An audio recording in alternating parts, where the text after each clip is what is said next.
میرے دوستو، حضرت خواجہ غلام فرید رحمۃ اللہ فرماتے ہیں، کر صبر تے شکر شکایت سے، رکھ آس امید عنایت تے، دن راتیں دلڑی دے میں مت۔ خواجہ صاحب فرماتے ہیں کہ انسان اپنی زبان سے شکوے کو ہٹاؤ اور شکر کو لاؤ، کہ تمہارا رب تمہاری بہتری تم سے بہتر جانتا ہے، اور جو ہوتا ہے اچھا ہوتا ہے۔ ایک واقعہ جس سے ہم بہت کچھ سیکھ سکتے ہیں۔ میرے دوستو، ایک دیہاتی تھا، وہ جنگل میں گیا تو اسے ایک اچھی نسل کا گھوڑا مل گیا۔ وہ اس گھوڑے کو اپنے پاس لے آیا۔ کچھ ہی دنوں کے بعد اس دیہات میں اس ملک کا بادشاہ شکار کرنے کے لیے آیا۔ جب وہ بادشاہ شکار کر رہا تھا تو اس کی نظر اس دیہاتی کے گھوڑے پہ پڑ گئی، تو بادشاہ کو اس کا گھوڑا بڑا پسند آیا۔ بادشاہ نے کہا کہ اپنا گھوڑا مجھے بیچ دو اور جتنی چاہے رقم مجھ سے لے لو۔ تو اس دیہاتی نے بڑے ہی ادب سے کہا کہ بادشاہ سلامت، آپ کا حکم سر آنکھوں پر، لیکن یہ گھوڑا مجھے بہت پیارا ہے، میں اسے نہیں بیچ سکتا۔ تو بادشاہ اصولی تھا، اس نے کہا ٹھیک ہے، جیسے تمہاری مرضی۔ بادشاہ واپس لوٹ گیا۔ اب کچھ دنوں کے بعد اس دیہاتی کے گھر سے گھوڑا بھاگ گیا جنگل میں پھر سے۔ تو سارے گاؤں والے اس دیہاتی کے پاس جمع ہو گئے کہ دیکھو کاش اس وقت بادشاہ کی بات مان لیتے، اب دیکھو گھوڑا بھی گیا، رقم بھی گئی۔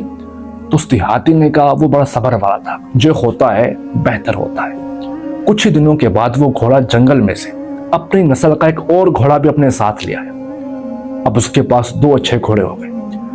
سارے گاؤں والے پھر آ گئے کہ بھابھی تم تو بڑے خوش قسمت انسان ہو، اب تمہارے پاس 2 اچھی نسل کے گھوڑے ہو گئے۔ تو اس دیہاتی نے کہا جو ہوتا ہے بہتر ہوتا ہے۔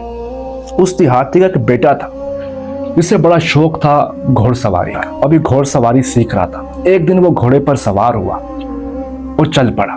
جو ہی گھوڑے نے رفتار پکڑی نا، تو وہ اس دیہاتی کا بیٹا گھوڑے سے نیچے گر گیا، تو اس کا پاؤں زخمی ہو گیا، ٹانگ زخمی ہو گئی۔ تو وہ دیہاتی اپنے بیٹے کو گھر لایا اور پھر سارے گاؤں والے جمع ہو گئے، دیکھو کاش اس وقت اس گھوڑے کو بیچ دیتے، آج دیکھو اپنے بیٹے کو بھی زخمی کر بیٹھے، اس کی ٹانگ بھی چلی گئی، اب کس کام کا، کاش اس گھوڑے کو اس وقت بیچ دیتے، یہ بدبخت گھوڑا یہ وہ۔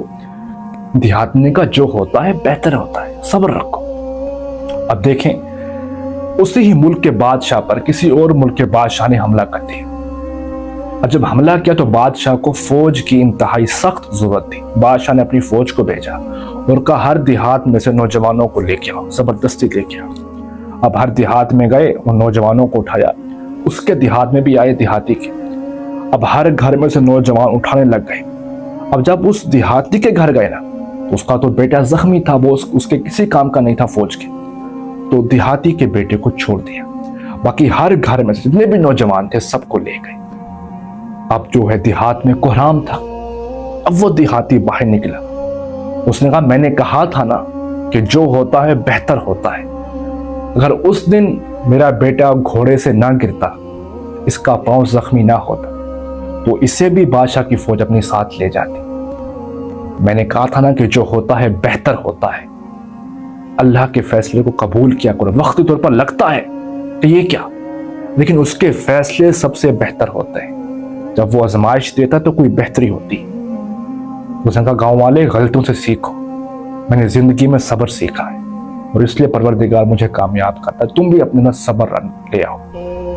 میرے دوستو، یہ کہانی ہمیں سکھاتی ہے کہ بعض اوقات ہماری زندگی میں کچھ ایسے موڑ آتے ہیں جن کو ہم تسلیم نہیں کرنا چاہتے، لیکن پروردگار ہماری بہتری ہم سے بہتر جانتے ہیں۔ ہم اللہ تعالیٰ ہمیں سمجھنے کی توفیق عطا فرمائے۔ بہت شکریہ۔